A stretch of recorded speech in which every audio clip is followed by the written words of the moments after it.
नमस्कार दोस्तों, स्वागत है आपका राजस्थान जी के लेक्चर सीरीज में।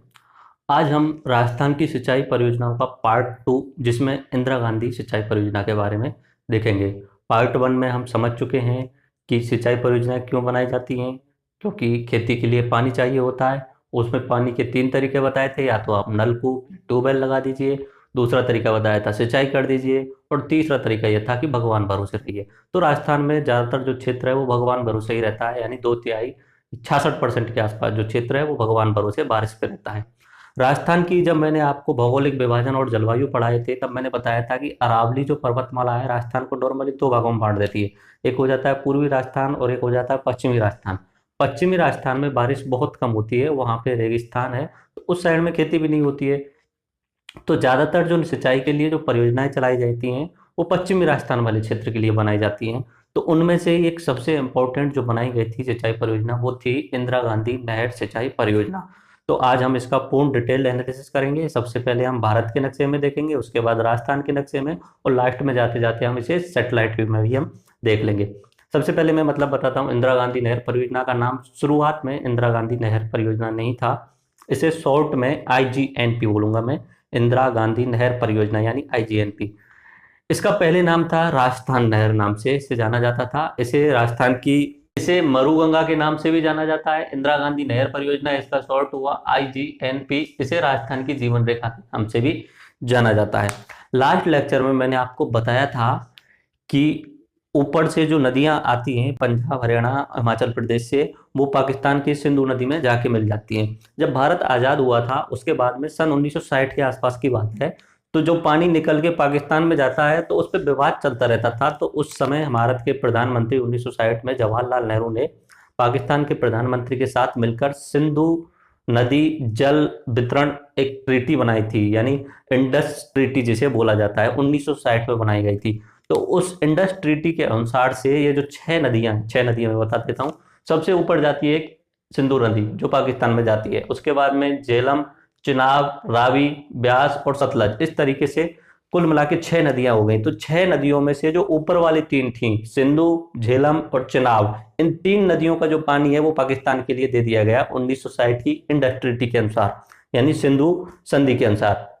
बची नीचे की 3 वाली नदी बची, यानी कि ब्यास, रावी, ब्यास और सतलज। ये 3 नदियां इसका उपयोग जो है अपना भारत करेगा। तो ये सिंधु ट्रीटी थी, इंडस ट्रीटी थी, 1960 में हुई थी। तो इसके अनुसार रावी, ब्यास और सतलज पर बांध बनाए जाने लगे और सिंचाई के लिए सिंचाई परियोजनाएं बनाई जाने लगी। मैंने लास्ट लेक्चर में आपको बताया था, ये जो सतलज नदी है इस पे यहाँ पे हिमाचल प्रदेश में एक बांध बनाया गया था जिसका नाम था भाखड़ा बांध। और उससे थोड़ा सा आगे पंजाब में दूसरा बांध बनाया गया था, नागल बांध। लास्ट लेक्चर में मुझसे थोड़ी सी गलती हो गई थी। भाखड़ा बांध की जो मैंने ऊंचाई बताई थी 225 मीटर बताई थी, लेकिन वो पूरे भारत का दूसरे नंबर का बांध है। एक्चुअली में वो जिस समय बना था उस समय से लेके सन 2012 तक वो पहले नंबर पर ही था। उसकी ऊंचाई 225 मीटर थी। लेकिन एक और टेहरी बांध जो बनाया गया है उसकी ऊंचाई 2012 के आसपास में बढ़ाकर 260 मीटर के आसपास कर दी गई है। तो अपने भारत का सबसे ऊंचा जो बांध है वो है टेहरी बांध। नंबर 2 पे आता है भाखड़ा बांध। नागल उसका तो अलग पार्ट है, भाखड़ा बांध आता है। भाखड़ा बांध जो बना हुआ है वो सतलज नदी पे बना हुआ है। ऐसे ही मैंने राजस्थान का भी आपको बताया था, जाखम बांध बताया था सबसे ऊंचा। तो याद रखना ये बातें कि टेहरी बांध जो अपना उत्तराखंड में पड़ता है, चिपको आंदोलन उससे संबंधित है। सुंदरलाल बहुगुणा का नाम भी आपने सुना होगा। वहां पे जो पानी के कारण वो पीछे वाला जो क्षेत्र बढ़ जाता है उसे रोकने के लिए टेहरी बांध जो बनाया गया है उस पर उन्होंने चिपको आंदोलन नाम से एक आंदोलन चलाया था। तो टेहरी बांध जो है वो भारत का सबसे ऊंचा बांध है, 260 मीटर की ऊंचाई के साथ में। दूसरे नंबर पे है भाखड़ा बांध, 225 मीटर की ऊंचाई के साथ में। तो सिंधु ट्रीटी के अनुसार रावी, ब्यास और सतलज 3 नदियां अपने भारत के अंदर में आ गई। चलो नदियों के नाम आपको मैं याद करा देता हूँ। सबसे ऊपर है सिंधु, उसके बाद में झेलम, चिनाब, रावी, ब्यास और सतलज। इस तरीके से याद रखना, सिंधु ऊपर होके जाती है। ये 5 नदियां जिनके कारण पंजाब बनता है, पंच प्लस आव, 5 नदियों वाला क्षेत्र। तो ये वाली तीन नदियां जो हो गई आगे ऊपर ऊपर वाली, सिंधु, झेलम और चिनाब, ये हो गई पाकिस्तान की, और नीचे वाली 3 नदियां हो गई अपने भारत की। तो अब इन 3 नदियों का जो पानी है वो अपने 4 राज्य बांटेंगे। हिमाचल प्रदेश बांटेगा, इधर की साइड में पंजाब, हरियाणा और अपना राजस्थान। इनके लिए एक नया आयोग बनाया गया था, एराडी आयोग। उसने भी पूरा बताया था कि इस पानी में से कितना भाग जो है वो अपने राजस्थान को जाना चाहिए। तो अब इंदिरा गांधी नहर पे आते हैं, इंदिरा गांधी नहर की कहानी सुनते हैं। ये बीकानेर राज्य है इधर की साइड में, आजादी से पहले इधर की साइड में बीकानेर राज्य बहुत बड़ा राज्य था। तो बीकानेर राज्य के जो राजा थे महाराजा गंगा सिंह, उन्होंने अपने बीकानेर राज्य में पानी की आपूर्ति के लिए एक नहर बनाने का प्लान किया और उन्होंने नहर की शुरुआत भी कर दी थी। लास्ट लेक्चर में बता चुका हूं, 1927 में गंग नहर बनाई गई थी।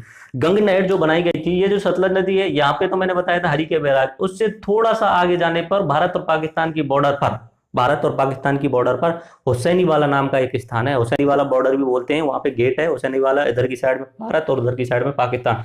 हुसैनी वाला के पास में सतलज नदी का जो पानी उधर की साइड में जाता था, तो वहां से एक नहर निकाली थी और उस नहर को अपने गंगानगर शहर तक लेके आ गए थे वो, लेकिन आगे तक नहीं पहुंचा पाए थे, तो उसे गंग नहर के नाम से जाना जाता है, उनके नाम पर।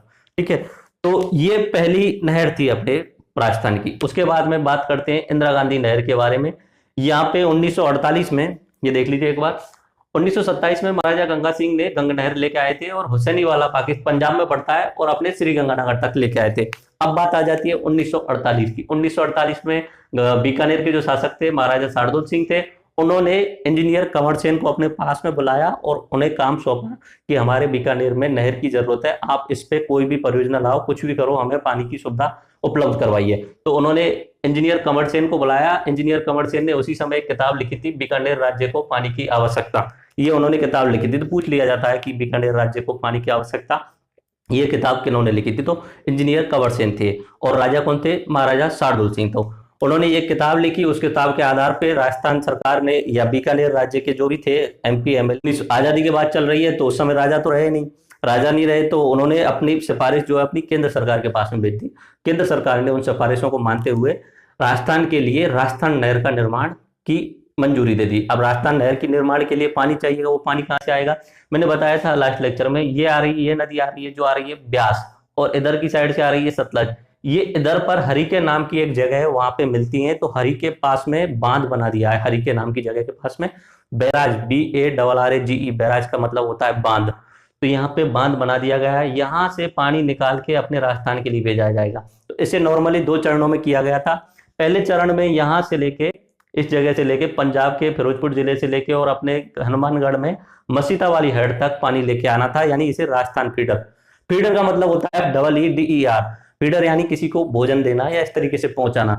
अभी राजस्थान के लिए पानी पहुंचाना है, तो पानी पहुंचाने के लिए एक पूरी नलिका बनानी होगी। उस नलिका में से आप पानी यूज नहीं कर सकते। ये जो नलिका आ रही है, ये राजस्थान फीडर है, यहाँ से लेके और यहाँ तक का आ रहा है, इसमें राजस्थान का पानी ही आएगा, इसमें बीच में से कोई भी अन्य राज्य पानी नहीं ले सकता। तो ये फीडर जो आता है पहले पंजाब में रहता है, थोड़ी सी देर के लिए इधर की साइड में, यहाँ से हरियाणा लग जाता है और उसके बाद में अपने हनुमानगढ़ जिले में आ जाता है। टिब्बी नाम का एक तहसील है, हनुमानगढ़ जिले में आ जाता है वहां से, और उसके बाद में मसीता वाली हेड नाम का यहाँ पे पहुंच जाता है। देखिए इधर की साइड में 1958 में अंतरराज्यीय राजस्थान नहर बोर्ड बना दिया गया, जिसके अध्यक्ष बने थे इंजीनियर कंवर सेन। 31 मार्च 1958 को उस समय भारत के जो गृह मंत्री थे पंडित गोविंद वल्लभ पंत, उन्होंने शिलान्यास कर दिया था राजस्थान फीडर का, यानी इधर की साइड से ये नहर बनानी शुरू हो गई थी यहाँ तक के लिए। इसे बोला जाता है राजस्थान फीडर। फीडर में से ओरिजिनली कोई भी पानी नहीं ले सकता, ये राजस्थान के लिए पानी जा रहा है, पंजाब से हरियाणा से होते हुए राजस्थान में एंटर कर रहा है। वहां से जो नहर आ रही है बड़ी वाली फीडर नहर, उसमें से पानी नहीं ले सकते पंजाब और हरियाणा, क्योंकि वहां से उतना ही पानी छोड़ा जाएगा जैसे मात्रा है, जैसे अपना इराडी आयोग है उसके अनुसार, अपने अनुसार 86 लाख एकड़ फीट पानी जो है अपने राजस्थान के लिए छोड़ा जाएगा। तो उस पानी को अन्य राज्य यूज नहीं कर सकते, तो वो पानी आता है यहाँ तक। तो ये वाला इस जगह हरिके बैराज से ये मसीता वाली हेड तक, ये 204 किलोमीटर की एक राजस्थान फीडर नाम से नहर बनाई गई। ठीक है, और उस समय तक इस पूरी परियोजना का नाम भी राजस्थान नहर ही था, इंदिरा गांधी नहर परियोजना नहीं था। इसका शिलान्यास जो कर दिया है वो अपने गृह मंत्री पंडित गोविंद वल्लभ पंत ने। इसके 2 भागों में, 2 फेजों में बनाया गया। पहले फेज में राजस्थान फीडर बनाया गया जो कि हरिके बांध से मसीता वाली हेड तक था। इसकी जो कुल लंबाई है 204, इतना ही याद रख लेना। बाकी पंजाब में 169 है, हरियाणा में 14 किलोमीटर है और राजस्थान में 21 किलोमीटर, याद नहीं रखना है।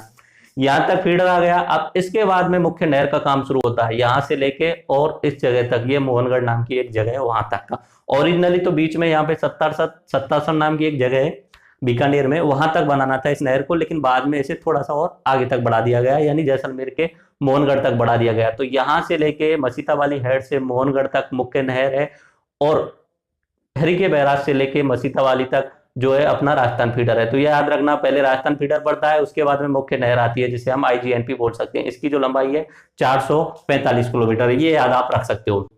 मुख्य नहर की लंबाई 445 किलोमीटर मसीता वाली हेड से 77 तक बनाया गया था बीकानेर जिले के अंदर, लेकिन बाद में एक्सटेंड कर दिया गया और मोहनगढ़ जैसलमेर तक बढ़ा दिया गया। बाकी अभी भी इसे और थोड़ा एक्सटेंड किया जा रहा है, इसकी शाखा बनाई जा रही है यहाँ से, इस जगह से मोहनगढ़ से लेके, और यहाँ पे गडरा रोड नाम की एक जगह है, गडरा रोड, ये अपने बाड़मेर में पड़ता है। तो ये उपशाखा बनाई जा रही है, मेन नहर नहीं है, मुख्य नहर नहीं है, उपशाखा बनाई जा रही है।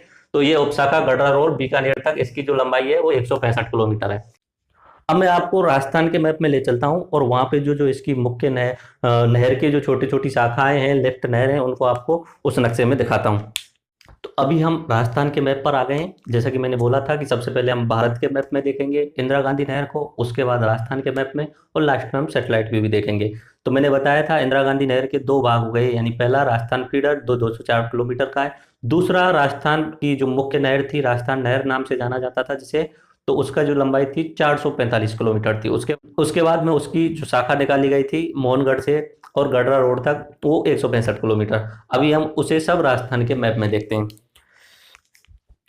इसमें एक बात याद रखना, कुल मिला के 9 शाखाएं निकाली गई थी, एक उपशाखा निकाली गई है, और 7 लिफ्ट योजनाएं, लिफ्ट सिंचाई परियोजनाएं, और 3 लिफ्ट जल परियोजनाएं। जल परियोजनाएं सिर्फ और सिर्फ पानी के यूज में आएंगी। तो देखते चलिए, एक एक करके मैं बताता चल रहा हूँ आपको मैप में। यहाँ से मैंने बताया था ये सतलज नदी निकल के आ रही है और ये ब्यास नदी निकल के आ रही है। यहाँ पे हरि के नाम के आसपास में ये दोनों जगह मिलती हैं, और यहाँ पे बांध बना दिया हरि के बैराज। यहाँ से मुख्य नहर निकाली गई, जैसा कि मैंने बताया था, राजस्थान फीडर जिसे इधर की साइड में निकाला गया। बाकी बहुत सारी फीडर निकाले गए थे, पंजाब हरियाणा के लिए एक अलग फीडर निकाला गया है, इसी के साथ में पैरेलल चलता है, पर ये राजस्थान फीडर है, इससे कोई छेड़छाड़ नहीं करता है। इसमें जो पानी छोड़ा जाएगा वो सिर्फ और सिर्फ राजस्थान के काम आएगा। ये चलता आ रहा है अपने, पहले पंजाब में रहता है, उसके बाद में थोड़ा सा देर के लिए हरियाणा में, हरियाणा का मैंने आपको बता दिया है, और यहाँ पे अपने हनुमानगढ़ में एंटर करता है। टिब्बी नाम का तहसील है, और इस जगह पे आने के बाद में मसीता वाली हेड, ये मैंने आपको बताया था, मसीता वाली हेड, यहाँ पे इसका रोक दिया जाता है, यानी राजस्थान फीडर खत्म कर दिया जाता है। अब इसके बाद में बनाई जाती है मुख्य नहर। मुख्य नहर जो बनाई जाती है मसीता वाली हेड से लेके इस तरीके से चलती जाती है, और बीच में बीकानेर जिले में सत्तासर नाम की एक जगह आती थी, वहां पे उसे रोकना था, लेकिन उसे फिर एक्सटेंड कर दिया गया, बढ़ा दिया गया, और उसे जैसलमेर के मोहनगढ़ नाम की एक जगह है वहां तक बढ़ा दिया गया। तो ये इसका अंतिम, मुख्य नहर का जो अंतिम बिंदु है वो मोहनगढ़ है। इसकी कुल लंबाई है 445, और उसकी राजस्थान फीडर की कुल लंबाई है 204 किलोमीटर। अब देखिए, इधर की साइड में जो क्षेत्र है, इधर की साइड वाला जो क्षेत्र है, वो ऑटोमेटिकली नीचाई की साइड में है, यानी ग्रेविटी उस साइड में काम करेगी। अगर पानी को छोड़ेंगे तो वो सीधा सीधा अपना पश्चिम साइड या पाकिस्तान की साइड में जाएगा, लेकिन इधर वाला जो क्षेत्र है वो ऊंचाई पर है। इधर की साइड में जितना भी क्षेत्र है वो ऊंचाई पर है। लास्ट लेक्चर में मैंने आपको बताया था लिफ्ट नहर, लिफ्ट का मतलब होता है ऊपर उठाना। तो अगर इधर की साइड में पानी भेजना है तो लिफ्ट परियोजना यूज करनी पड़ेगी, मोटर से किसी तालाब में, ऊपर के तालाब में पानी भेजना पड़ेगा, उसके बाद आगे उसे एक्सटेंड करो। तो इधर की साइड में जितने भी स्थान है उनको अगर पानी भेजना है तो लिफ्ट परियोजनाएं शुरू करनी पड़ेंगी, मोटर यूज करनी पड़ेगी, और उधर की साइड में सीधा सीधा खोल दो पानी को, ऑटोमेटिकली चला जाएगा। तो जिधर की साइड में आपको लिफ्ट यूज नहीं करनी है उस साइड में उसे बोला जाता है शाखा, शाखा बोला जाता है इंदिरा गांधी नहर की शाखा। अच्छा, याद रखो 1984 में इंदिरा गांधी जी की डेथ हुई थी, उनके डेथ के 2-4-5 दिन बाद ही इंदिरा गांधी नहर, इस राजस्थान नहर जिसे बोला जाता था पहले, उसका नाम इंदिरा गांधी नहर किया गया था, लेकिन उससे पहले क्या बोला जाता था, राजस्थान नहर बोला जाता। ठीक है, तो इसमें कुल मिला के 7 आपको याद रखने हैं लिफ्ट परियोजनाएं जो इधर की साइड में आएंगी। आपको 9 शाखाओं के नाम याद रखने हैं और एक उपशाखा का नाम याद रखने हैं। सबसे पहले उपशाखा देख लीजिए, यहां से मोहनगढ़ से और अपने बाड़मेर में गडरा रोड तक ये जा रही है उपशाखा। इससे पहले तो गडरा रोड उपशाखा ही बोला जाता था, उसके बाद में बरकतुल्ला खान नाम से इसे उपशाखा नाम दे दिया गया, लेकिन आज के समय पे इसका जो नाम है बाबा रामदेव उपशाखा, बाबा रामदेव उपशाखा, एक ही उपशाखा है इस इंदिरा गांधी नहर की। अब बात करते हैं शाखाओं की, जिनमें सीधा पानी छोड़ दो और निकल जाएगा। सिंचाई के लिए अलग अलग छोटी छोटी नहरें और बनानी पड़ेंगी इन शाखाओं में से, लेकिन मेन शाखाएं वो देख लेते हैं। सबसे पहले ऊपर अपने श्री गंगानगर में 2 शाखाएं हैं, सूरतगढ़ और अनूपगढ़ शाखा। उसके बाद में बीकानेर में आपको याद रखनी पड़ेंगी पूगल, दातौर, उसके बाद में बिरसपुर। इस तरीके से देखते चलिए, 3, 4, 5 नंबर मैंने लिखे हुए हैं। बिरसपुर और उसके बाद में चरणवाला, उसके बाद में शहीद बीरबल, उसके बाद में सागरमल गोपा, और इधर की साइड में एक और शाखा निकल के आती है रावतसर शाखा। वैसे आप सोच रहे होंगे सर इधर की साइड में ऊंचाई होगी तो लिफ्ट यूज करनी पड़ेगी, लेकिन नहीं, इस वाले क्षेत्र में ऊंचाई नहीं है, इधर की साइड से पानी सीधा चला जाता है। ये हनुमानगढ़ का ही है, तो रावतसर नाम की जगह तक पानी सीधा चला जाता है, तो रावतसर शाखा। तो 9 शाखाओं के नाम याद रखने हैं, बाकी ऐसा पूछा नहीं जाता है, 9 शाखाओं के नाम पूछे नहीं जाते हैं, फिर भी आप याद रख लेना हो जाए तो आपसे। उसके बाद में पूछा जाता है तो इन लिफ्टों के बारे में जरूर पूछा जाता है, लिफ्ट परियोजनाओं के नाम पूछे जाते हैं। अब ये देख लेते हैं 7 लिफ्ट नहरों के नाम। सबसे ऊपर अपने यहाँ से हनुमानगढ़ से एक लिफ्ट परियोजना चलती है, और वो हनुमानगढ़ को पार करते हुए ये जो अपना जिला है चूरू, और उसके बाद में झुंझुनू में आ जाती है। पुराने समय पे इसे नोहर नाम से परियोजना के नाम से जाना था, पुराने समय पे इसे नोहर लिफ्ट परियोजना के नाम से जाना जाता था, लेकिन अभी उसका नाम चेंज करके कर दिया गया है चौधरी कुंभाराम आर्य लिफ्ट परियोजना। ये हुई पहली लिफ्ट परियोजना। उसके बाद चलते हैं इधर की साइड में, श्री गंगानगर जिले से ही निकाली जाती है लिफ्ट परियोजना, और इधर की साइड में बीकानेर जिले के लिए और बीकानेर के कुछ हिस्सों के लिए ये चलाई जाती है। तो पहले इसे लूणकरणसर लिफ्ट परियोजना के नाम से जाना जाता था, लेकिन बाद में इसका नाम कर दिया गया श्री कंवर सेन लिफ्ट परियोजना। बाकी इसलिए किया गया, आप ध्यान कर सकते हैं कि शुरुआत बीकानेर में ही पानी चाहिए, बीकानेर में पानी लाने के लिए किन्होंने सबसे ज्यादा मेहनत की, इंजीनियर कंवर सेन ने, तो उनको नाम पे श्री कंवर सेन लिफ्ट परियोजना नाम रख दिया गया। उसके बाद में तीसरी लिफ्ट परियोजना जो है अपने बीकानेर से निकलती है और नागौर तक जाती है। तो इसका पहले नाम था गजनेर लिफ्ट परियोजना, लेकिन अभी इसका नाम कर दिया गया है पन्नालाल बारूपाल लिफ्ट परियोजना। अभी इसका नाम कर दिया गया है पन्नालाल बारूपाल लिफ्ट परियोजना। 3 हो गई। चौथा वाला अपने बीकानेर से ही निकलती है और बीकानेर के आसपास में ही खत्म हो जाती है, बीकानेर से बाहर नहीं जाती है। तो इसका पहले जो नाम था बांगड़सर लिफ्ट परियोजना, अभी इसका नाम कर दिया गया है वीर तेजाजी लिफ्ट परियोजना। उसके बाद बात करते हैं अगली 5वीं लिफ्ट परियोजना के बारे में। ये जो बीकानेर से निकलती है और बीकानेर से निकलने के बाद जोधपुर में एंटर कर रही है। इसका जो पुराना नाम था वो कोलायत था, कोलायत लिफ्ट परियोजना। अभी इसका नाम डॉक्टर करणी सिंह योजना कर दिया गया है, करणी सिंह लिफ्ट परियोजना कर दिया गया है। उसके बाद में 6वीं की बात करते हैं। ये निकल तो रही है अपने बीकानेर से, उसके बाद में जैसलमेर में होते हुए, फिर बीकानेर में होते हुए फिर जोधपुर में आ जाती है। तो ये जो अपनी 6वीं परियोजना है, इसे पहले फलौदी नहर के नाम से जाना जाता था, फलौदी लिफ्ट नहर, और आज के समय पे इसका नाम है गुरु जम्बेश्वर लिफ्ट नहर। उसके बाद में 7वीं लिफ्ट परियोजना, ये जो है अपने जैसलमेर से निकलती है और जोधपुर तक जाती है। इसका पहले नाम था पोखरण नहर, पोखरण लिफ्ट नहर, और अभी है जय नारायण व्यास लिफ्ट नहर। तो इस तरह देख लीजिए। तो इस तरीके से हमने 7 लिफ्ट परियोजनाएं, 60 सिंचाई लिफ्ट परियोजनाएं नहर देख ली, उस एक उपशाखा देख ली, और 9 शाखाएं देख ली, 8 इधर की साइड में और 1 इधर की साइड में। पूछा जाए कि और एक कौन सी शाखा है जो अपने इधर की साइड यानी पूर्व की साइड में इंदिरा गांधी नहर से निकलती है, तो वो है अपनी रावतसर शाखा। तो यहाँ से सिंचाई के लिए 8 जिलों को पानी उपलब्ध किया जाता है, झुंझुनू को छोड़ दीजिए, बाकी 8 जिलों को इस तरीके से देखिए।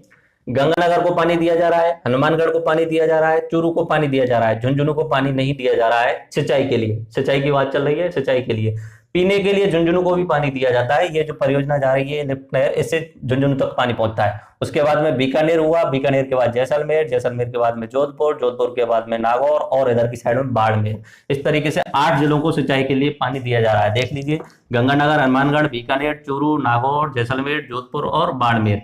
अगर एक और जोड़ दें झुंझुनू, जिसके लिए सिर्फ पीने के लिए पानी दिया जा रहा है, तो 9 जिलों को पेयजल की व्यवस्था की जा रही है। कितने जिलों को? 9 जिलों को। ठीक है, इसकी 9 शाखा हुई, 1 उपशाखा हुई, 7 सिंचाई लिफ्ट नहर है और 3 पेयजल लिफ्ट नहर है। पेयजल लिफ्ट नहर और सिंचाई लिफ्ट नहर में अंतर समझिए। सिंचाई लिफ्ट नहर है वो सिर्फ और सिर्फ सिंचाई के काम में आती है, उसमें से पानी पीने के लिए भी ले सकते हैं। लेकिन प्रॉब्लम क्या होती है, जो सिंचाई नहर जो होती है वो ओपन होती है, बीच बीच में पानी रिसाव होता रहता है, तो वो जो जहां तक पानी पहुंचाना होता है वहां तक पानी नहीं पहुंच पाता है। इसलिए सिर्फ और सिर्फ पेयजल के हिसाब से एक अलग से लिफ्ट नहरें चलाई जाती हैं, जिसका बीच में पानी उपयोग नहीं ले सकते, ताकि वो पानी अंतिम स्थान तक पहुंच जाए। जैसे कि देखिए, इधर की साइड में जोधपुर बहुत दूर पड़ रहा है यहाँ से, अब यहाँ तक पानी पहुंचाना है तो इस नहर से नहीं पहुंचा सकते, तो इसके लिए अलग से जो बनाया जाता है वो पेयजल लिफ्ट नहर बनाई जाती है। तो 3 याद रखना, श्री कंवर सेन पेयजल लिफ्ट नहर है, इससे बीकानेर के लिए पानी और गंगानगर के कुछ गांव के लिए पानी दिया जाता है, सिर्फ पीने का पानी, इसमें से सिंचाई नहीं कर सकते। उसके बाद में राजीव गांधी, ये राजीव गांधी लिफ्ट नहर है, ये जोधपुर और बाड़मेर के लिए पानी दिया जाता है, ये याद रखना। राजीव गांधी लिफ्ट नहर से जोधपुर और बाड़मेर इनके साथ साथ में चलती हैं, जो है इनके साथ साथ में चलती है। जैसा कि मैंने बताया था, ये जो 6वां है अपना जय नारायण व्यास लिफ्ट नहर, इसके साथ साथ में ये राजीव गांधी पेयजल लिफ्ट नहर चलेगी, तो वो जोधपुर और बाड़मेर के लिए पानी देती है। ऐसे ही गदेली सेवा, ये जो है अपना पूरा इधर की साइड से इसके साथ में चलेगी, और वो सिर्फ और सिर्फ पेयजल के काम में ली जाएगी। तो ये 3 आप याद रख लेना पेयजल के लिए। 8 जिलों में सिंचाई होती है, 9 जिलों के लिए पानी पीने के लिए दिया जाता है, 9 जिलों के लिए पीने का पानी दिया जाता है, यानी 8 जो पहले वाले हैं उनमें एक जोड़ दीजिए झुंझुनू, तो 9 जिले हो जाते हैं।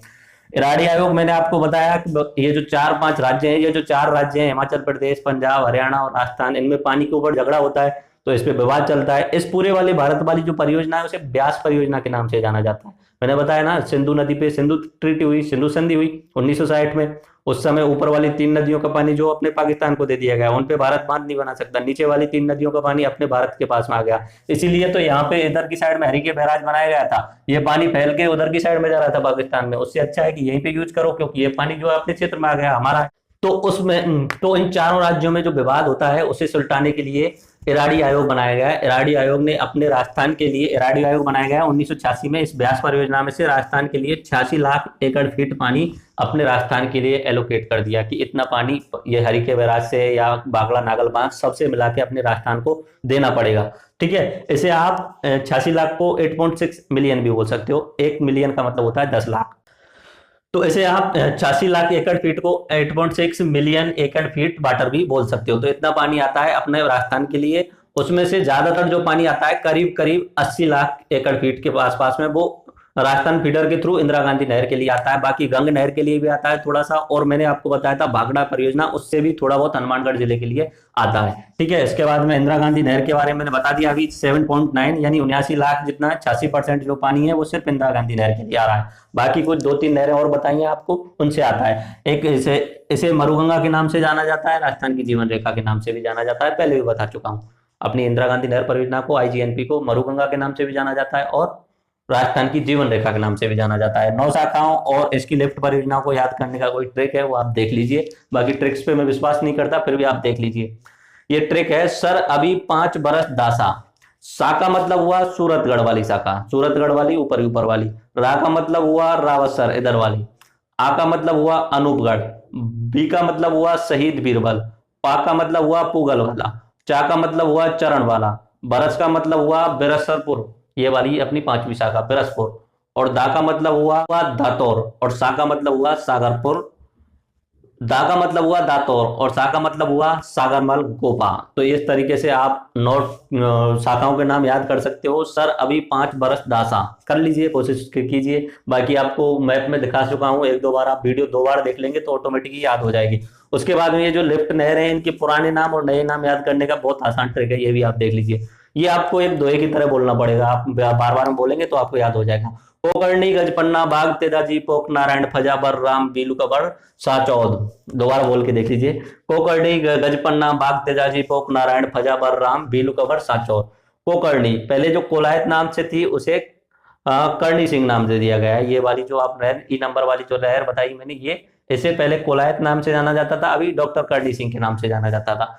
गजपन्ना जो गजनेर नाम से थी उसे पन्नालाल बारूपाल के नाम से ये जाना जाता है। ये वाली तीसरी नहर पहले गजनेर नाम के जान से पहले गजनेर लिफ्ट नहर से जाना जाता था, अभी पन्नालाल बारूपाल नाम से जाना जाता है। बाग तेजाजी पहले मैंने बताया था, बांगड़सर नाम की जो है वो उसे अभी तेजाजी यानी वीर तेजाजी के नाम से जाना जाता है। ये वाली डी वाली, इसे पहले बागड़सर नाम से जाना जाता था, अभी वीर तेजाजी के नाम से जाना जाता है। एक पोक नारायण यानी पोकरण वाली जो नहर थी लिफ्ट नहर, उसे अभी जय नारायण व्यास के नाम से जाना जाता है। पोखरण नहर को जय नारायण व्यास नहर के नाम से जाना जाता है। फजा, फा का मतलब हुआ फलोदी नहर, जा का मतलब हुआ जम्बेश्वर नहर। पहले जिसे फलोदी नहर नाम से जाना जाता था, अब उसे जम्बेश्वर नाम से। फलोदी नहर जो है अपनी एफ वाली, और उसे गुरु जम्बेश्वर नाम से, ये वाली आप नहर देख सकते हैं। एफ वाली जो नहर है पहले उसे फलोदी के नाम से जाना जाता था, अभी जम्बेश्वर के नाम से। अगला बलराम, ये आपको मैंने बताया था रामदेव उपशाखा है। इसे शुरुआत में तो गढ़रा रोड उपशाखा, उसके बाद में इसका नाम बरकतुल्ला खां किया गया, अभी इसका नाम कर दिया गया है रामदेव उपशाखा। तो याद रखना, बरकतुल्ला खान को अभी रामदेव उपशाखा नाम से जाना जाता है। बीलू कवर, जिसे बीकानेर की जो लूड़कर सर नाम से एक लिफ्ट परियोजना थी, उसे अभी कंवर सेन नाम से जाना जाता है। ये देख लीजिए दूसरे नंबर की लूड़कर सर बीकानेर की जो थी उसे कंवर सेन के नाम से। साचौद जिसे साहवा नाम से जाना जाता था, अभी उसे चौधरी कुंभाराम नाम से जाना जाता है। नौर साहवा नाम से जिसे जाना जाता था, उसे चौधरी कुंभाराम नाम से जाना जाता है। तो इस तरीके से हमने कि पूरा का पूरा ये जो इंदिरा गांधी नहर परियोजना है इसका ओवरव्यू देख लिया है सब तरीके से। पहले हमने भारत के मैप में देखा, अभी राजस्थान के मैप में, अभी हम गूगल सैटेलाइट व्यू से अभी देख लेते हैं जल्दी से। तो दोस्तों अभी हम गूगल सैटेलाइट व्यू के अंदर आ गए हैं। जैसा कि मैंने पहले ही बोला था कि हम सीधा सीधा उधर की साइड से जो हरिके बैराज से शुरू करेंगे और इंदिरा गांधी नहर परियोजना को देख लेंगे। तो सबसे पहले मैं इसे सैटेलाइट व्यू में चेंज कर देता हूँ। मैंने इसे सैटेलाइट व्यू में चेंज कर दिया है और इसे हम जो राजस्थान और पंजाब वाले क्षेत्र पे जूम आउट करेंगे। सबसे पहले मैं हरीके बैराज पे ही ले जाऊंगा आपको। मैंने बताया था हरीके बैराज जो है वो फिरोजपुर जिले के अंदर में आता है, तो हरीके बैराज की तरफ चलते हैं हम। ये फिरोजपुर जिला आप देख रहे होंगे, इधर की साइड में फिरोजपुर जिले से इधर की साइड में हम पहुंच गए हैं। मैंने लास्ट लेक्चर में भी आपको बताया था, ये जो आ रही है सतलज नदी आ रही है और इधर की साइड से आ रही है जो ब्यास नदी। तो यहाँ पे इन दोनों के पानी को रोक के बीच में यहाँ पे बांध बना दिया गया है इस तरीके से, जो हरिके बांध बोला जाता है। और पीछे की साइड में झील बन गई है, जैसे हरिके वेटलैंड के नाम से भी जाना जाता है। तो देखिए ये पानी जो है नॉर्मली आपको सीधा जाना चाहिए पाकिस्तान की साइड में। और मैंने बताया था सिंधु ट्रीटी के अनुसार जो नीचे की 3 नदियाँ हैं, रावी, ब्यास और सतलज, उनका पानी भारत यूज कर सकता है। तो यहाँ पे उन्होंने बांध बना दिया, ये देख लीजिए डैम आपको दिख रहा होगा। ये बांध बना करके इधर की साइड में नहरें निकाल दी गई हैं, 2 नहरें निकाली जा रही हैं इधर की साइड में। एक नहर जो है अपने राजस्थान के काम आएगी, इधर वाली जो ये 2 नहरें निकाली गई हैं। एक नहर ये वाली जो राजस्थान के काम आएगी, ये वाली हरियाणा वाली। तो हमें हरियाणा वाली से कोई मतलब नहीं है, ये नहर है जिसे राजस्थान फीडर बोल सकते हो। ये यहाँ से चल के सीधा मसीता वाली हेड हेड तक जाएगा। तो मैं इसे आपको मसीता वाली हेड तक ले जाता हूँ। ये चलते जा रही है, आप देख सकते हैं ये वाली नहर जा रही है, इस तरीके से जाती जा रही है। आगे हम जाते जा रहे हैं, अभी इस साइड में आप देख सकते हो ये नहर चलती जा रही है। इधर की साइड में देखिए ये आ रही है, और इधर की साइड में आप इसे देखिए ये चल रही है ये नहर। और ये जो टिब्बी जिला देख रहे हो, टिब्बी तहसील देख रहे हो, ये अपने हनुमानगढ़ जिले के अंदर पड़ता है। तो ये अपने देखिए बॉर्डर, ये आपको बॉर्डर दिख रहा होगा, ये वाला जो आप देख रहे हैं ये बॉर्डर है। ये बॉर्डर पे ही एंटर करती है अपने राजस्थान में, ये देखिए एंटर कर रही है अपने राजस्थान में बॉर्डर पे। ये अपनी राजस्थान फीडर है। उसके बाद में हम इसे सीधा ले चलते हैं। इधर की साइड में आप पूरे रेगिस्तान को देखिए, ये अपना पूरा राजस्थान का हिस्सा है। इधर की साइड में ये पूरा पूरा रेगिस्तानी इलाका है, लेकिन आपको बीच बीच में कहीं कहीं पे हरा हरा दिख रहा होगा। देखिए जूम आउट करता जा रहा हूँ मैं आपको, ये जो आपको बीच में हरा हरा दिख रहा है ना, ये सारा का सारा इंदिरा गांधी नहर है। इंदिरा गांधी नहर परियोजना के कारण दिख रहा है हरा हरा, यानी उसके आसपास में जंगल यानी पेड़ पौधे इस तरीके से होंगे। जूम आउट करने पे आप इसे देख सकते हैं, ये जितना भी आपको हरा दिख रहा है इंदिरा गांधी नहर के कारण। इसके चारों तरफ पेड़ लगे हुए हैं, बाकी चारों तरफ बंजर ही बंजर है। तो ये पूरी की पूरी आप देख रहे हैं जो इंदिरा गांधी नहर है। तो मैंने इसमें बताया था कि शुरुआत में जहाँ तक जो अपना एंटर करने के बाद में इस जगह तक जो मसीता वाली हेड तक और अपने वहाँ से आती है जो नहर, इसे बोला जाता है राजस्थान फीडर के नाम से। और उसके बाद में ये जो नहर चलती है पूरी अपने जैसलमेर के मोहनगढ़ नाम की जगह तक, तो उसे बोला जाता है इंदिरा गांधी नहर, मुख्य नहर। और ये जो है अपना राजस्थान फीडर है। इस तरीके से सैटेलाइट व्यू में हमने सब कुछ देख लिया। गंग नहर भी आपको मैं दिखा देता हूँ, इस तरीके से गंग नहर भी आपको दिखा देता हूँ। ये वाला जो क्षेत्र है इधर वाला पाकिस्तान का है और इधर वाला अपने इंडिया का है। तो 1927 में इस समय उस महाराजा जो गंगा सिंह थे, उन्होंने यहाँ पे पहले पुराने अंग्रेजों के समय पे बांध बना हुआ था, तो उनके कहने पर इधर की साइड में एक नहर निकाली गई थी। ये आप इसे देख सकते हो, ये वाली नहर, इसे गंग नहर के नाम से जाना जाता है, महाराजा गंगा सिंह। और इससे थोड़ी देर पहले ही इधर की साइड में आप मान सकते हो कि बारिके बैराज जो है बना हुआ है। तो इस तरीके से हमने इंदिरा गांधी नहर परियोजना को पूर्ण रूप से देख लिया है। इससे पहले हम राजस्थान की सिंचाई परियोजना जो पहले देख चुके हैं वो कंप्लीट हो चुकी है। इसके बाद में इंदिरा गांधी नहर परियोजना, ये सबसे ज्यादा इंपॉर्टेंट होती है, इसमें से सवाल पूछे जाते हैं। ये लिफ्ट परियोजना है, इनके पुराने नाम नए नाम ये पूछे जाते हैं, और इसकी लंबाई वगैरह के बारे में भी पूछ लिया जाता है। अन्य नाम भी पूछ लिए जाते हैं कि उन्होंने इसकी शुरुआत की, ये पूरा पूछा जाता है। आगे आने वाले पार्ट में, इसके पार्ट 3 में हम सिंचाई परियोजनाओं के पार्ट 3 में पुराने ईयर्स के क्वेश्चन जो है वो डिस्कस कर लेंगे। बाकी एक चीज आपके लिए ये है कि मैं जो भी पढ़ाता हूँ उसे आप मेरे साथ साथ में तो लिख ही सकते हैं, और मैं डिस्क्रिप्शन में जो नीचे आप जो निशान आता है उसमें डिस्क्रिप्शन में जाके मैं इसकी पीडीएफ लिंक भी दे देता हूँ। जो मैं बनाता हूँ उसका पिक लेके उसे स्कैन करके पीडीएफ लिंक आपके लिए डाल देता हूँ, तो आप वहां से गूगल ड्राइव से डाउनलोड कर सकते हो, बहुत आसानी से डाउनलोड कर सकते हो। उम्मीद करता हूँ आपको सब कुछ समझ में आ गया होगा इंदिरा गांधी नहर और राजस्थान की प्रमुख सिंचाई परियोजनाओं के बारे में। तो राम राम साहब, धन्यवाद।